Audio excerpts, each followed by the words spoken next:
எனக்கு வந்து பார்த்தீங்கன்னா இதில் டெல்லியில் மினிஸ்ட்ரியில் இருக்கிறேன், ஆயுஷ் மினிஸ்ட்ரியில் அரசாங்க ரீதியாக இருக்கிறேன்.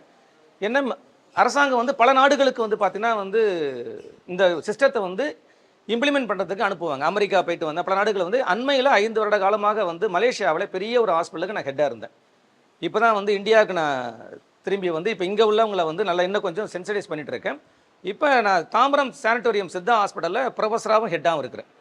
இதற்கு முன்பு பார்த்தீங்கன்னா அரும்பாக்கம் ஹாஸ்பிட்டலில் கிளினிக்கல் ரிசர்ச்சுக்கு ஹெட்டாக இருந்தேன். நான் டெல்லி செட்டில்டு ஆக்சுவலாக.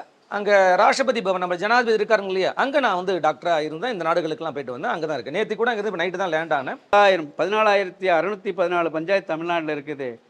14,614 டாக்டர்ஸ் நம்ம உருவாக்கணும், தெரப்பிஸ்ட்டை உருவாக்கணும், மருத்துவ உதவியாளர் உருவாக்கணும் அப்படிங்கிற சிந்தனையில் தான் ஏன் இதெல்லாம் ஒருங்கிணைச்சு இன்றைக்கி செல்கிறோம். அப்படி வரும்போது இவ்வளோ பெரிய நண்பர்களை நம்ம சந்தித்து ஒருத்தருக்கு ஒருத்தர் உறுதியாக இருந்தாலும் மேடம் வந்து